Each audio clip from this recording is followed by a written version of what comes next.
I have 11 sons. The first is outwardly very unattractive, but serious and clever. Although I love him as I love all my children, I do not think very highly of him. His thinking strikes me as too simple. He looks neither to the left or to the right, and not into the distance either. With the limited scope of his thoughts, he is always running around, or rather, spinning.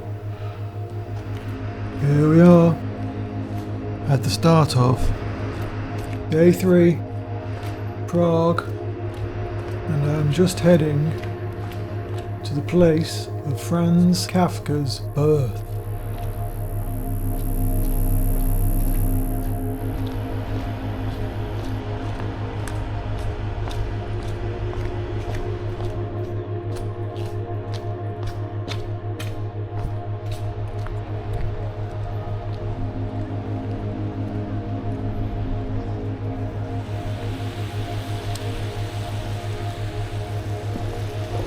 Okay, so here we are. The place where Franz Kafka was born.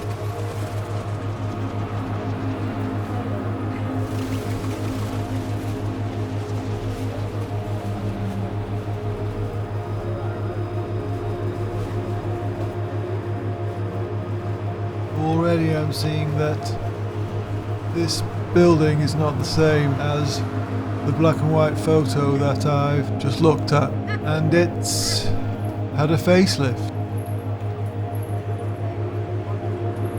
So I think the Baroque portal entranceway is original, but everything else has had a facelift.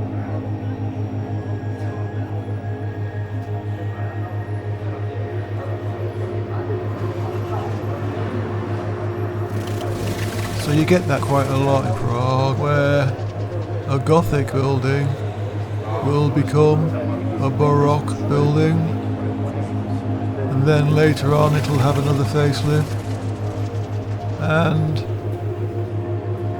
a Baroque building will become a Art Nouveau building or a Cubist building.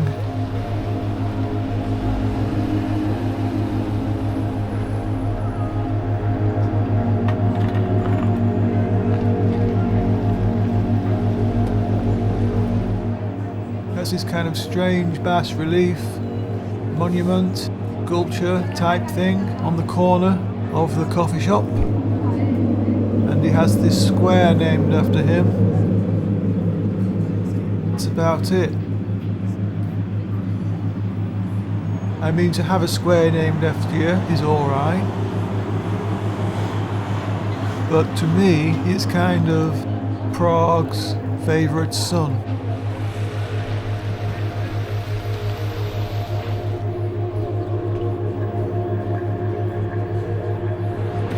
So, he was born there, but he wasn't there long. The next place he lived is just down here. My second son is handsome, well built. It is a delight to watch him in the fencing stance. He too is clever, but worldly wise as well.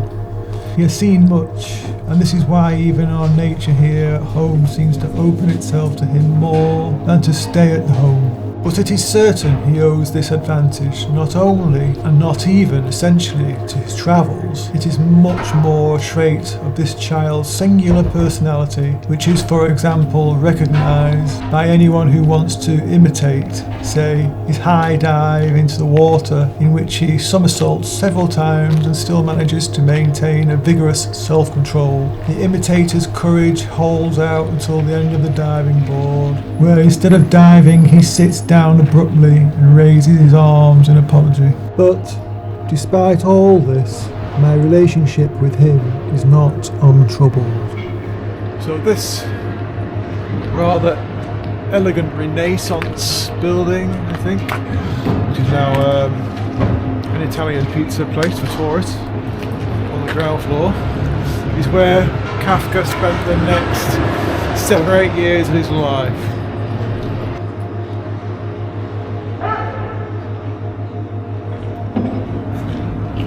So it's also the place where he had maybe his biggest trauma besides his death. Because I don't know what floor it is, but it was 2nd or 3rd or 4th. And in the centre of this building there is a courtyard with balconies on it. And he was complaining one night to his dad. His dad got exasperated and just put him out on the balcony like he was a dog or something, or a cat. And that was the end of their relationship. His left eye is a little smaller than his right and blinks a lot. A small flaw, certainly, that makes his face even more audacious than it would otherwise be, and given the unapproachable inwardness of his character, no one would criticise this smaller blinking eye. I, the father, do so. It is not this physical flaw that pains me, but a small irregularity in his spirit that somehow corresponds to it. Some poison coursing through his blood, some inability or tendency which only I can see prevents him from perfecting this life. This is, however, precisely what makes him my true son. So, the Kafkas moved around quite a lot. I believe they also lived in this building here. Right. In there. And they also lived down here. They lived in a building over there as well, apparently. But always in the middle of it. Always central.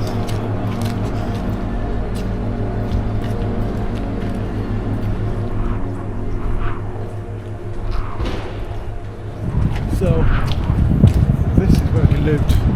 He spent his school and university years, I believe.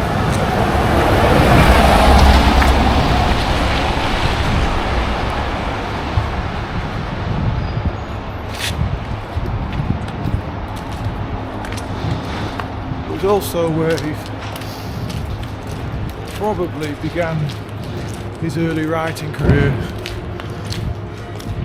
He was also living there when he was having his first dates, which I believe were quite disastrous, of course, as it would be. But now I believe it's the side entrance to an art gallery. And I believe the bookstore to that art gallery is where Franz Kafka's parents had their shop. That's the entrance to it.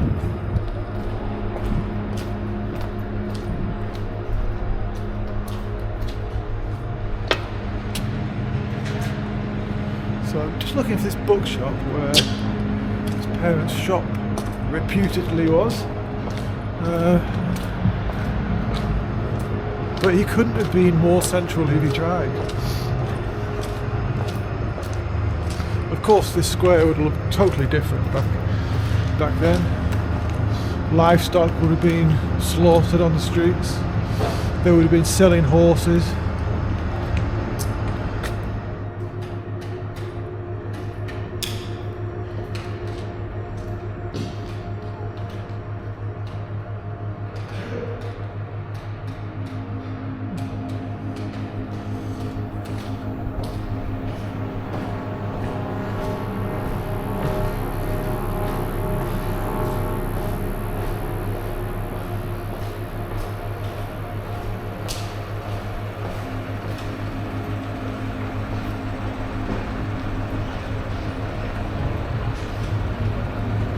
So I think the shop is in here and on the first floor, and it's closed, so I won't be seeing the shop at the moment.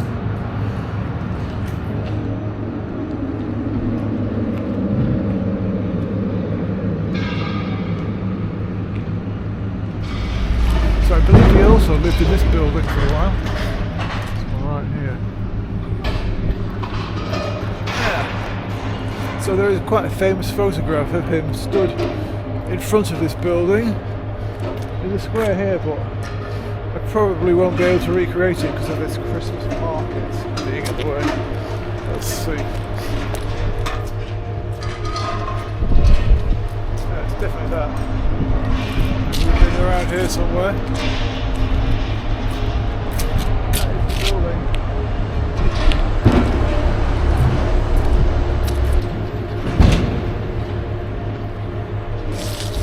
So, no point in trying to recreate that.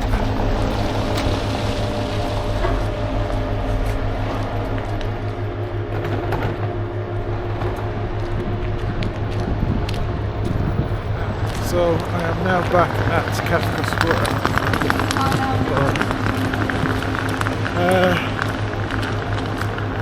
I'm just heading on down towards the Jewish ghetto, the old Jewish ghetto.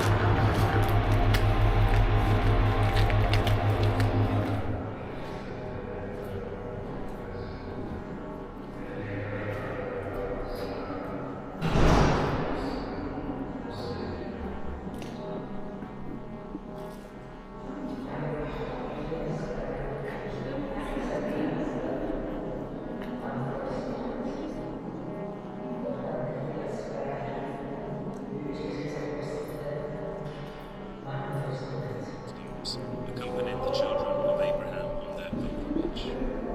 Time into which they wove their customs became for them an invisible temple, a sanctuary which no army could destroy.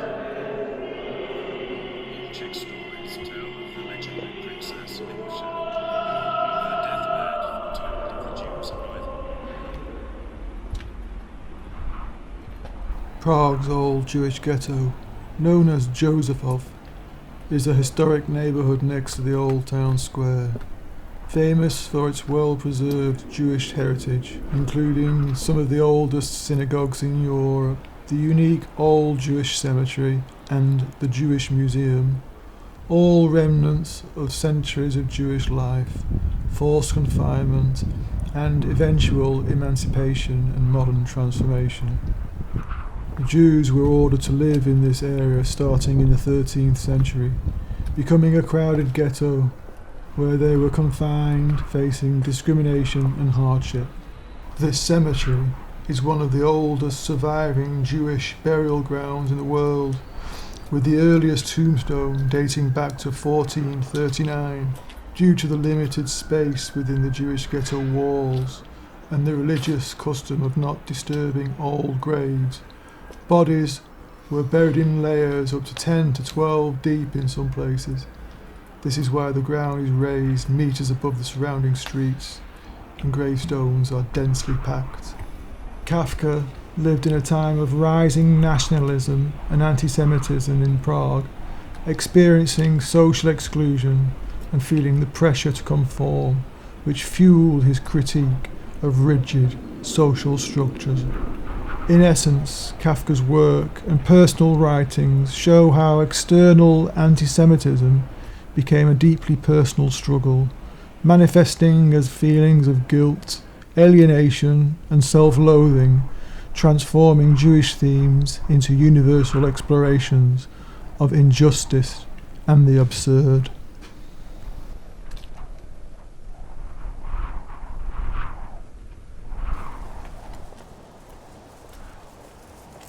So that was the old Jewish graveyard that was in the centre of the old Jewish ghetto. And I think if you are ever in Prague, it's probably your duty to go and have a look at it.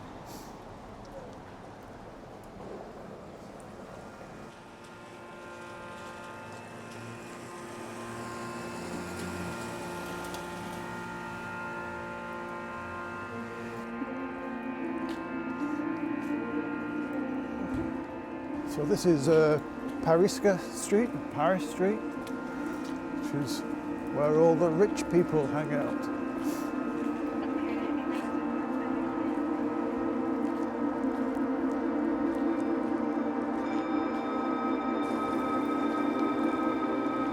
there's a lot more kind of Art Nouveau architecture around here, obviously.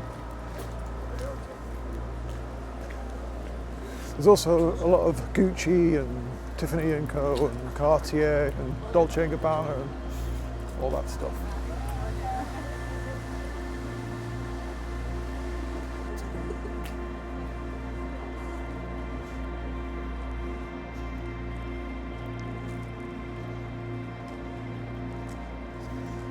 So the snow is coming down quite heavily now, so I'm going to find a place, have a coffee and warm up a bit.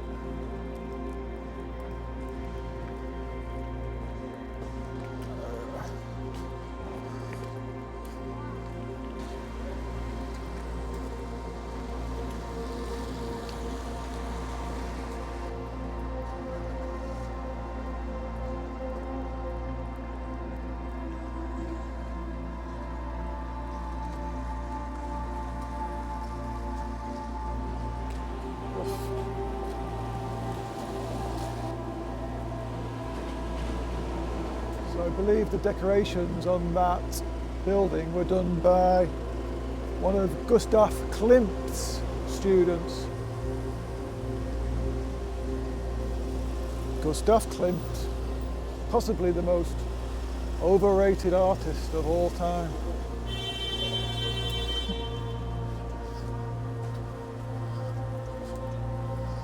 And no, I'm not joking.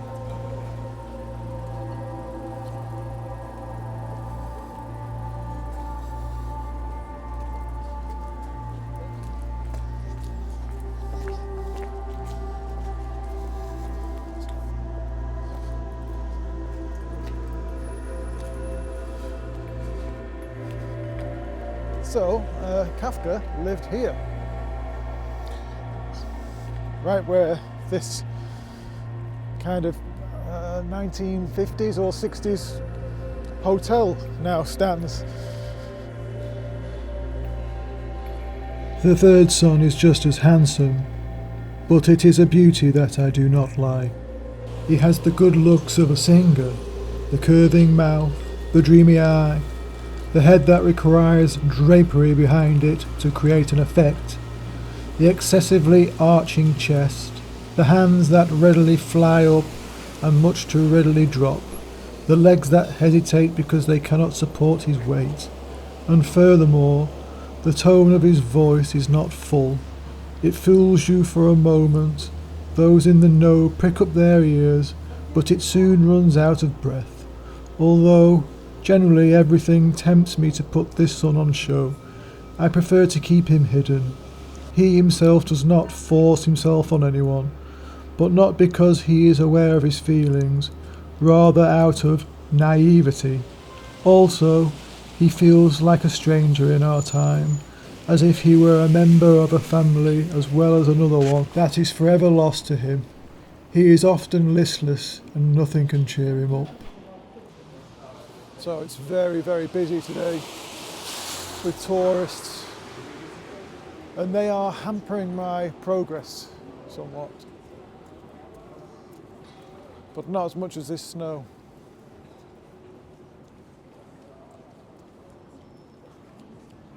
Which shows no sign of stopping at the moment.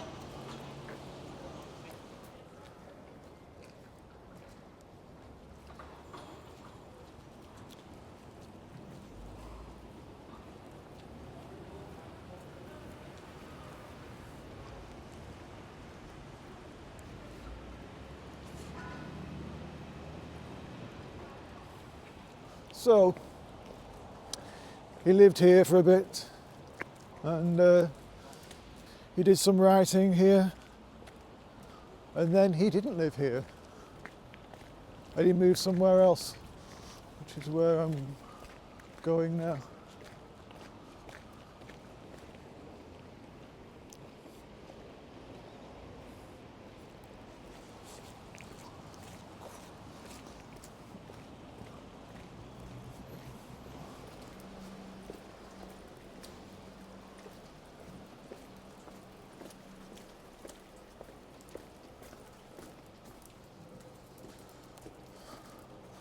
So there's a lot of cubist architecture around here.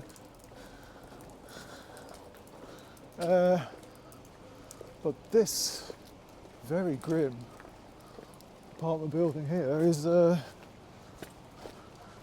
Kafka's address. See if we can get across the road without killing myself.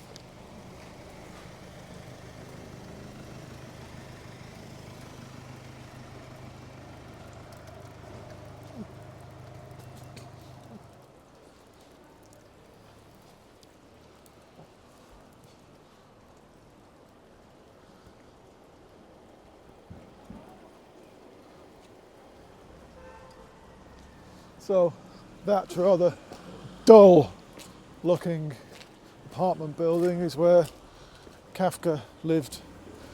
And I think it's this one that he hated it. He hated living there, as it was a kind of not a very good place for concentration. It was a bit lively, noisy, and he didn't do much writing there at all, really. Instead opted to go up and visit his sister Ottla up on the Golden Lane in the Prague Castle complex, where he would write. So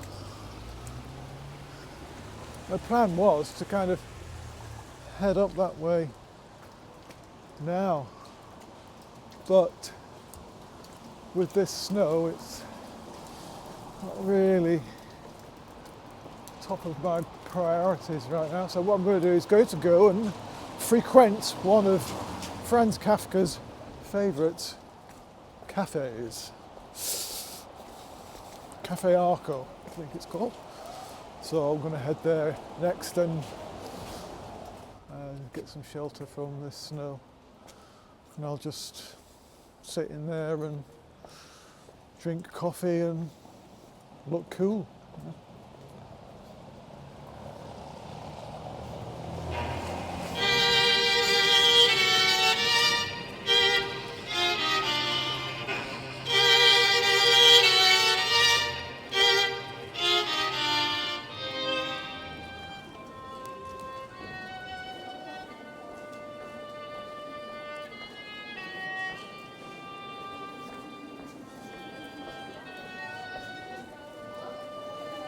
So I'm back at the Powder Gate, or the Powder Tower,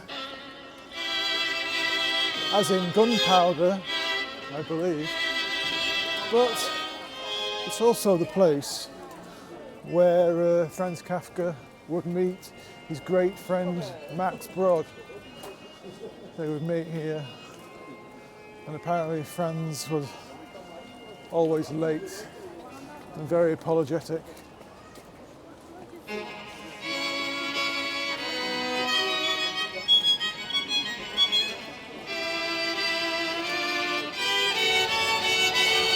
I will stand here and wait for 5 minutes like I'm Max Brod. See if he shows up on time.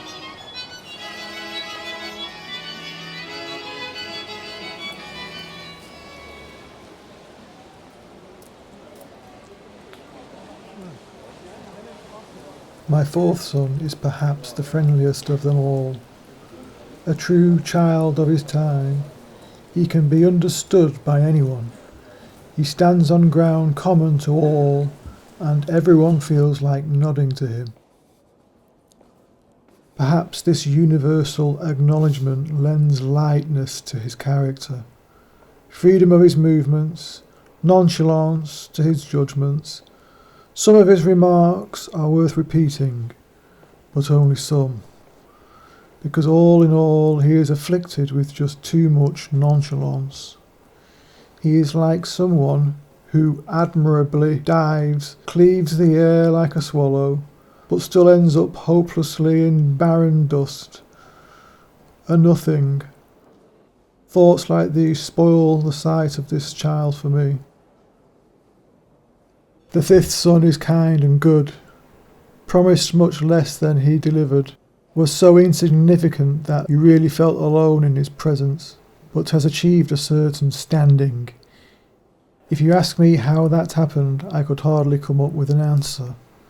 Perhaps it is the easiest for innocence to pass through the raging elements in this world, and he is innocent, friendly to everyone, perhaps too friendly. I admit I don't feel good when someone praises him to me. After all, it means you are giving praise a bit too easily if you praise someone as obviously as praiseworthy as my son.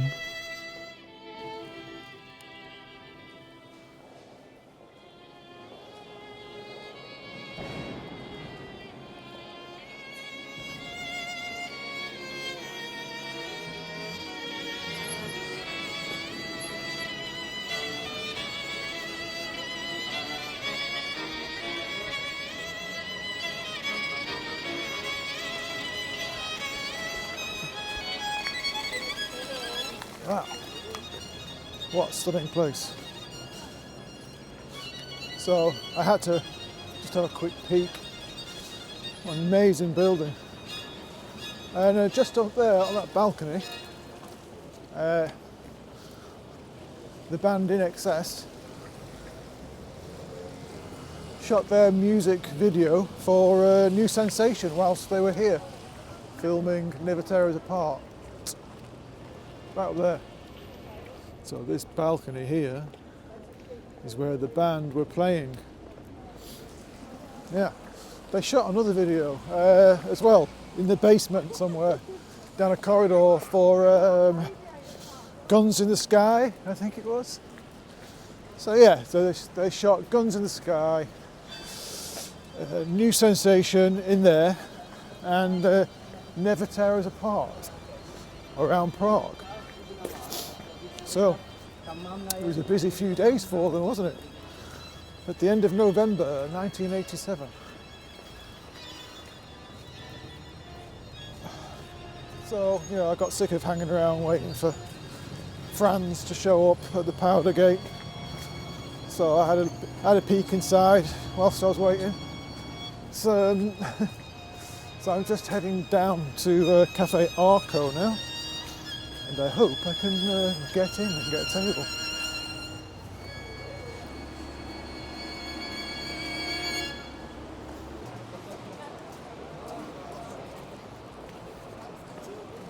Wonder what that queue's for. Good grief. I don't think it's popular. Doesn't look to be a queue for this place. So this is it, here. It doesn't look like a cafe. This is supposed to be it.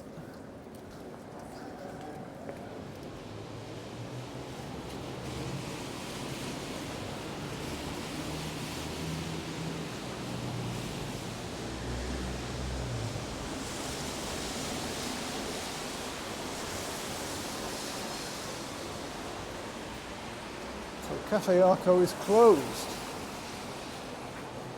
It's closed.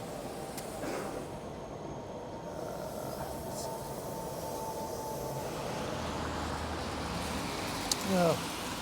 Darn it. So what I'm going to do is head back to Republic Square and go in the municipal house and have a coffee in there instead.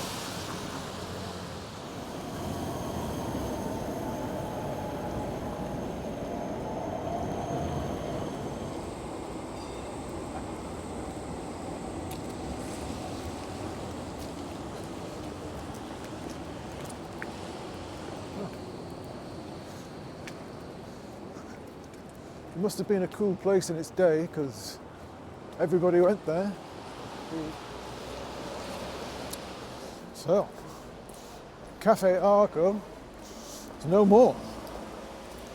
I mean, I'd been told that it closed down like 40 years ago, but then I saw on online that it was still there in some capacity, but it isn't. It definitely isn't.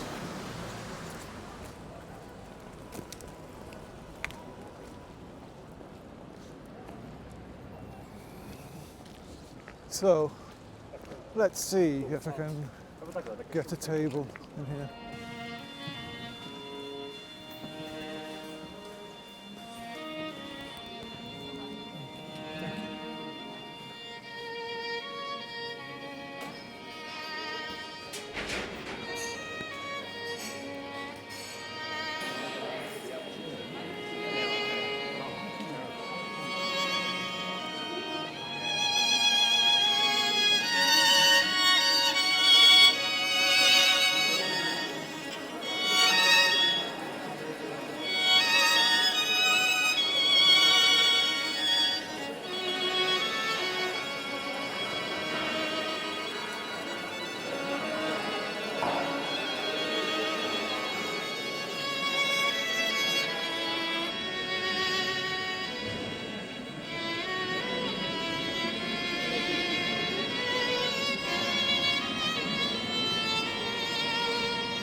So I just had a bowl of goulash soup and bread, which was delightful, and a cappuccino.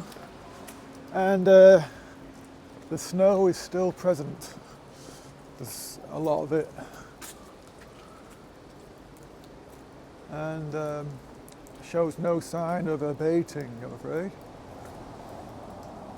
So I'm going to think on my feet and find a pub and do some reading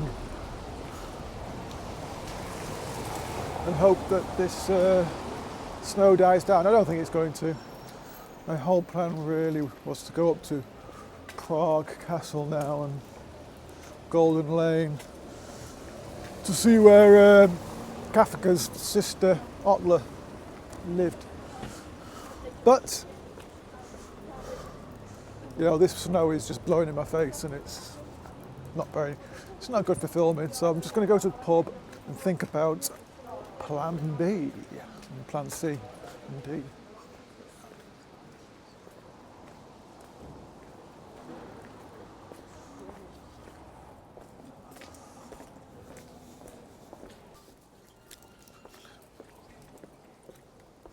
I mean, my plan for this trip has basically gone out the window due to the delays on day one, but mostly the weather. You know, it's just this snow. It changes everything. If I had my hiking gear on, it would be not a problem, but I'm wearing these city clothes, which are expensive but useless in weather like this. You know, this is why I appreciate hiking clothes. You know, people go, "Oh, so expensive." They're not. They're actually very reasonable for what they do.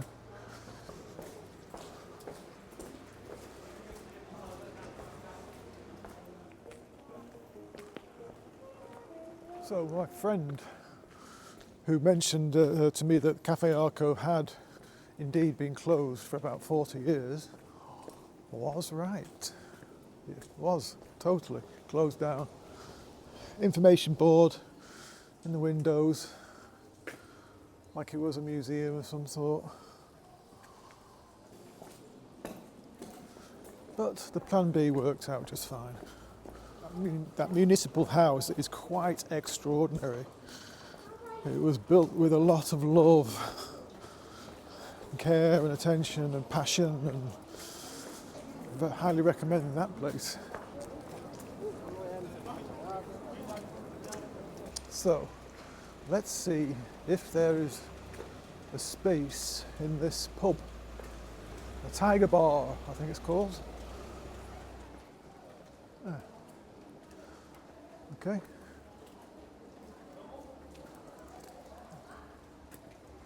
Okay, so there's space, plenty of space, because it's not even open yet.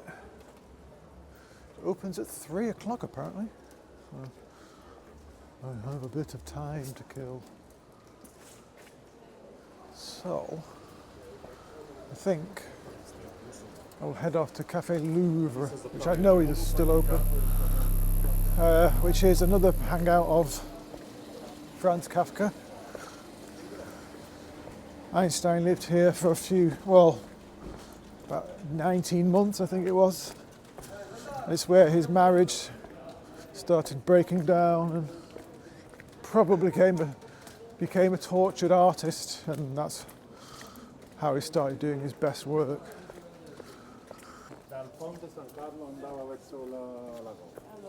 I believe whilst in Prague, Einstein did start formulating the beginnings of his theory of relativity, and he had to do something, I suppose, whilst his marriage was falling apart.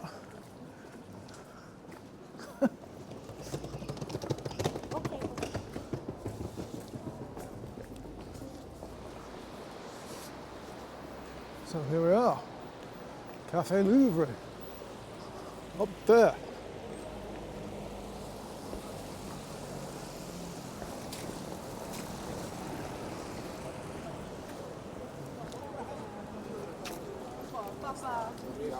due dischi diversi che...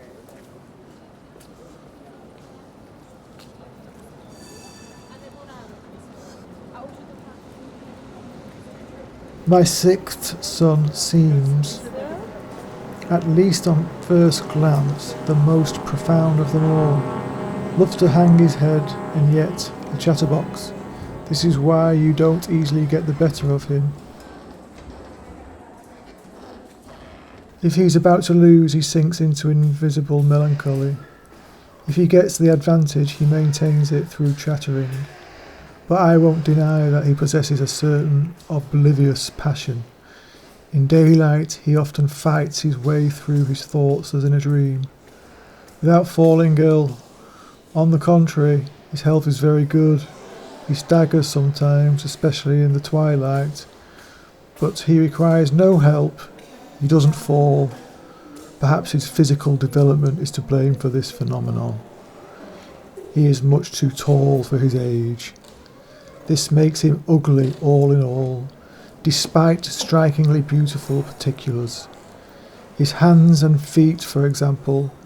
Incidentally, his forehead is also ugly, somehow shriveled in both its skin and its bone formation.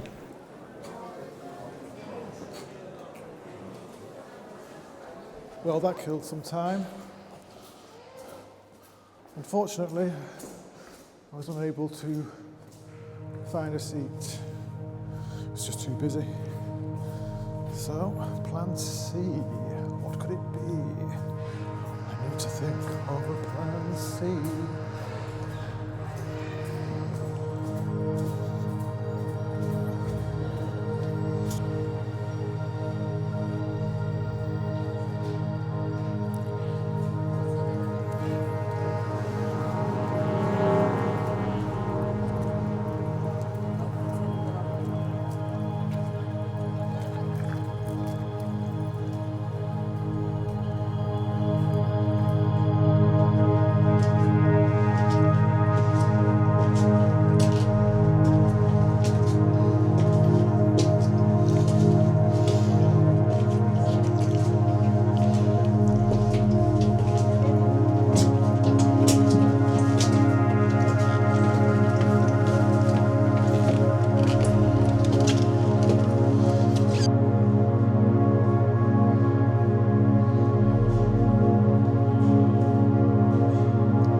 So, the pub was full. It was standing room only, and I feel like a bit of a sit down, to be honest, so I've binned it off and I'm going to wander around aimlessly and go in the first place that looks inviting to me. The seventh son belongs to me perhaps more than any of the others. The world does not know how to appreciate him. It does not understand his special kind of wit. I do not overrate him. I know that he is insignificant enough. If the world had no other flaw than that it cannot appreciate him enough, it would still be immaculate. But within the family, I would not want to be without this son.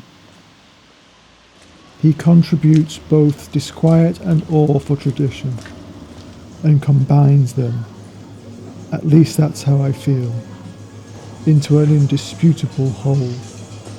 However, he himself knows least of all what to do with this whole. He will not start the wheel of the future rolling. But this tendency of his is so encouraging, so promising. I wish that he had children, and they also had children. Unfortunately, this wish will apparently not be fulfilled, with a self-satisfaction that I can understand as much as I dislike, and which stands in splendid contradiction to the judgment of his environment. He goes around alone, doesn't care about girls, and despite this, will never lose his good humour.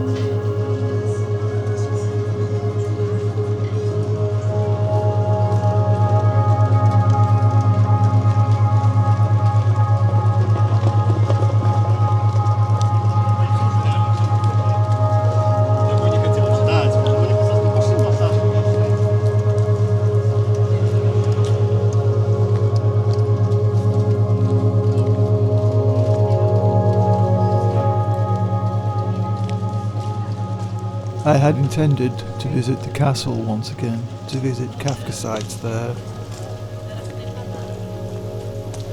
and also visit his final resting place in a cemetery a couple of miles east of the city centre. Sideways sleet and snow is one thing, but darkness is another. I decided to head back to my hotel early and look to the morrow.